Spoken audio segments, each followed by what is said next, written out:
तर रियाज किचन मध्ये तुमचं पुन्हा एकदा मनापासून स्वागत आहे। माझ्या गोडताईंचं, गोडदादांचं, माझं पूर्ण युट्यूब फॅमिलीचं मनापासून स्वागत आहे। आपण दिवाळीची फराळाची सिरीज चालू केलेली आहे आणि आज आपण 7वा दिवस आहे। आपण 7वा पदार्थ बनवणार आहोत, शंकरपाळी बनवणार आहोत। अगदी भरपूर लेयर वगैरे राहणार आणि खायला एकदम खुसखुशीत लागणार। चला मग न वेळ घालवता आपण रेसिपीला सुरुवात करूया। जर माझ्या चॅनलवर नवीन असाल तर प्लीज चॅनलला सबस्क्राईब करा, जेणेकरून माझ्या नवनवीन रेसिपीचे तुम्हाला नोटिफिकेशन मिळत राहील आणि व्हिडिओला स्किप करता कंटिन्यू बघत राहा। चला मग सुरुवात करूया। अर्धा किलोच्या प्रमाणामध्ये आपण आज शंकरपाळी बनवणार आहोत, गोड शंकरपाळी। तर त्यासाठी मी तर अर्धा किलो मैदा घेतलेला आहे। वाटीने बघायला गेलं तर 4 वाटी मैदा घेतलेला आहे। त्याच वाटीने आपल्याला 1 वाटी साखर घ्यायचे, 1 वाटी पाणी घ्यायचे आणि पाऊण वाटी तेल घ्यायचे। बघू शकता तुम्ही मी तिघ पदार्थ एका कढईमध्ये व्यवस्थित काढून घेतलेले आहेत आणि आता आपल्याला गॅस ऑन करून कढई ठेवायची आणि आपल्याला सतत चाळवत मिक्स करत राहायचे लो गॅसवरती। अगदी आपल्याला पाणीला जास्त गरम वगैरे नाही होऊ द्यायचे। आपलं जे शंकरपाळ्याचं मिश्रण आहे त्याला फक्त आपल्याला साखर वितळून घ्यायची आहे। मिश्रणला अजिबात उकळी वगैरे यायला नको आहे। बघू शकता तिथं खूप छान पद्धतीने आपली साखर वितळते। अगदी पाणी आणि तेल आपल्याला वेगवेगळं दिसत नाही आहे। तिघ जिन्नस आपले एकजीव झाले पाहिजे।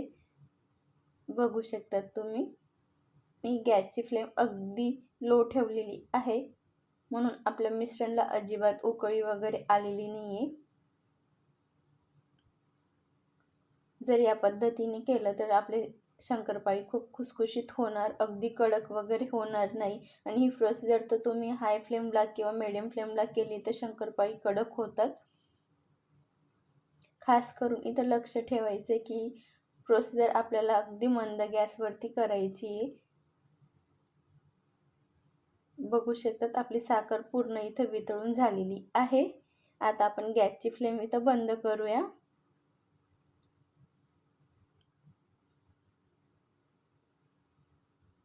मी तर गॅसची फ्लेम बंद केलेली आहे। कढई आता गॅसच्या खाली ठेवूया, जेणेकरून लवकर गार होईल। हे मिश्रण आपल्याला अगदी गार करून घ्यायचे। अगदी आपण बघू शकतात मी तर बोट ठेवला तर अजिबात चटका वगैरे लागत नाहीये। या पद्धतीने आपल्याला गार करून घ्यायचे। आता आपण जास्त भांडी न भरता याच कढईमध्ये आता आपण पीठ मळून घेऊया शंकरपाळींचं। तर मी तर अर्धा मैदा ॲड केलेला आहे, अर्धा राहू दिलेला आहे।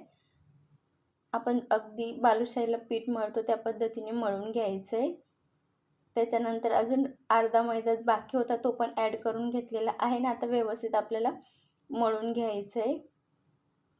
जे मी कपचं वाटीचं माप सांगितलेलं आहे त्याच्यामध्ये अगदी व्यवस्थित मळला जातो। वरून आपल्याला अजिबात दूध वगैरे लावायची गरज नाही पडत। बघू शकता तुम्ही इथं आपल्या शंकरपाळींचा कणिक मळून झालेलं आहे। अगदी घट्ट पण नाही, अगदी पातळ पण नाही, मीडियम घट्ट या पद्धतीने आपल्याला शंकरपाळींचं पीठ मळून घ्यायचं आहे। अगदी जास्त ताकद वगैरे लावायची नाही, अलगद हाताने आपल्याला अगदी गोळा मळून घ्यायचा आहे। बघू शकता तुम्ही व्हिडिओमध्ये दाखवल्याप्रमाणे। आता आपण 10 ते 15 मिनिटासाठी रेस्ट करण्यासाठी ठेवूया। तोपर्यंत इथं मी साठा तयार करून घेते। आपण तुपाचा अजिबात वापर वगैरे केलेला नाही, मोन वगैरे, तर आपल्याला लेयर पाडण्यासाठी थोडी वेगळी स्ट्रिक वापरावी लागणार आहे। त्यासाठी इथं मी 2 स्पून तूप आणि 2 स्पून कॉर्नफ्लॉवर किंवा तुम्ही मैदाही वापरला तरी चालेल, तर स्लरी बनवून घेतलेली आहे। त्याच्यानंतर 15 मिनिटानंतर इथं आपलं पीठ पण खूप छान पद्धतीने सेट झालेलं आहे। बघू शकता तुम्ही जेव्हा आपण मळलं होतं तेव्हा थोडं सैल होतं, आता खूप घट्ट वगैरे झालेलं आहे। अगदी आपल्याला शंकरपाळ्यांना हवं त्या पद्धतीने झालेलं आहे। तर आता इथं आपण एक मोठं गोळा तोडून घेऊया। आपण 2 चपातींना घेतो त्या एवढा घेतलेला आहे मी। तर आता आपण व्यवस्थित लाटून घ्यायचं आहे। बघू शकतात व्हिडिओमध्ये दाखवल्याप्रमाणे व्यवस्थित लाटून घ्यायचं आहे। अगदी आपल्याला बारीक लाटायचं आहे। आपण याच्यामध्ये तुपाचा अजिबात वापर वगैरे केलेला नाही, तेलाचा वापर केलेला आहे, तो पण खूप कमी केलेला आहे। तर आपल्याला लाटायला पण खूप इझी जातं आहे आणि प्लस आपण लाटताना तेल, मैदा वगैरेचा कशाचाही वापर नाही करणार आहोत। अगदी इझी लाटलं जाईल। बघू शकता तुम्ही व्हिडिओमध्ये दाखवल्याप्रमाणे। होईन तेवढं आपल्याला पातळ लाटून घ्यायचं आहे. लाटायला खूप इझी जातं आहे, बघू शकता तुम्ही. म्हणून आपल्याला एकदम व्यवस्थित लाटून घ्यायचं आहे, जेणेकरून आपले शंकरपाळीना लेयर्स पण खूप छान पडतील. भरपूर लोकांना तूप वगैरे वापरायला आवडत नाही किंवा काही लोक खात पण नाही. काही लोकांना वाटतं की तूप काही लोकांच्या बजेटमध्ये नसतं, तर त्यांच्यासाठी ही रेसिपी खूप छान आहे. भरपूर लोकांना तुपाचे पदार्थ आवडत नाही, तर ते खायचं टाळतात. तर ते लोकांसाठी खूप छान आहे की हे तेलाचा वापर करून हे शंकरपाळी बनवू शकतात. बघू शकतात मी किती छान पद्धतीने लाटून घेतलेलं आहे. अगदी होईन तेवढं आपल्याला पातळ लाटायचं आहे. छोट्या छोट्या टिप्स आपली रेसिपीला खूप छान बनवतात. बघू शकतात इथं मी अगदी पूर्ण पोळपाट भरेतोपर्यंत लाटून घेतलेलं आहे. आता याच्यावर आपण साठा लावून घेऊया. साठा अगदी आपल्याला थोडंच लावायचं आहे, जास्त वगैरे लावायचा नाही, एकदम पातळ लेयर लावायचं आहे. बघू शकतात या पद्धतीने लावून घ्यायचं आहे. आता आपण फोल्ड करून घेऊया. या पद्धतीने आपल्याला फोल्ड करून घ्यायचं आहे, जेणेकरून आपले शंकरपाळींना असंख्य लेयर पडतील. या पद्धतीने प्रेस करून घ्यायचं आहे, नाही तर तेलात शंकरपाळी मोकळी होणार. मी 2 भागात डिवाइड करून घेतलेलं आहे. आता आपल्याला परत असं फोल्ड करून घ्यायचं आहे आणि आता परत लाटून घेऊया. आता थोडं जाडसरच लाटायचं आहे. हे लाटताना तुम्ही कितीही प्रेस केलं तरीही आपले शंकरपाळींना खूप लेयर वगैरे सुटतील. बघू शकतात लाटायला पण खूप छान जात आहे.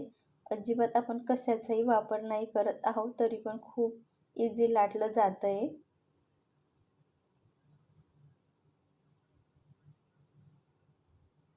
बघू शकतात मी खूप छान पद्धतीने लाटून घेतलेलं आहे.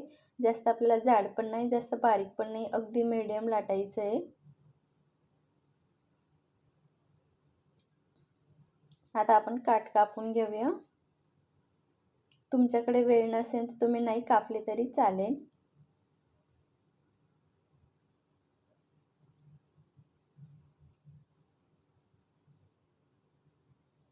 आता आपण चौकोनी आकारामध्ये शंकरपाळी कट करून घेऊया. चौकोनी आकारामध्ये कट केलं तर शंकरपाळी दिसायला पण खूप छान दिसतात आणि खायला पण खूप छान लागतात. बघू शकतात खूप छान पद्धतीने कट पण झालेले आहेत. मी एक एक याला वेगळं कट केलेलं आहे, जेणेकरून आपण प्लेटमध्ये ट्रान्सफर करतो तर इझी ट्रान्सफर होऊन जातात. एक सोबत सर्वांना नाईफने कट केलं तर थोडे एकमेकांना चिपकतात. इथं मी गॅसवरती तेल पण गरम करायला ठेवलेलं होतं. तर आता आपण शंकरपाळी सोडून तेलात सोडून घेऊया.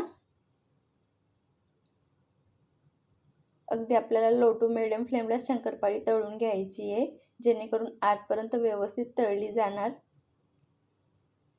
बघू शकतात किती छान पद्धतीने आपल्याला लेयर सुटलेले आहेत शंकरपाळींना आणि कलर पण खूप छान आलेला आहे. आपल्याला आता एवढ्याचपर्यंत आपल्याला शंकरपाळी तळून घ्यायची, कारण की तेलातून बाहेर काढल्यानंतर पण कुकिंग प्रोसिजर चालू असते, त्यासाठी शंकरपाळींना हलका कलर चेंज होतो तोपर्यंतच तळायची. आता आपण राहिलेली शंकरपाळी पण तळून घेऊया. बघू शकतात तेलामध्ये टाकताच दुपटीने फुगताय. बघू शकतात किती छान कलर पण आलेला आहे आणि खूप छान लेयर पण आलेले आहेत. मी तुम्हाला जवळून पण दाखवते. बघू शकतात आपल्या अर्धा किलोच्या प्रमाणामध्ये एवढी शंकरपाळी तयार झालेली आहे आणि खूप असंख्य लेयर आलेले आहेत. मोजता येणार नाही एवढे. बघू शकतात किती छान दिसत आहे. मी आता तुम्हाला तोडून पण दाखवते किती खुसखुशीत झालेली आहे. तर अगदी बिस्किटासारखी आहे आणि खायला तर खूपच छान लागतात. आजची रेसिपी आवडली असेल तर नक्की सांगा. अशा छानशा रेसिपीसोबत भेटूया. तोपर्यंत धन्यवाद.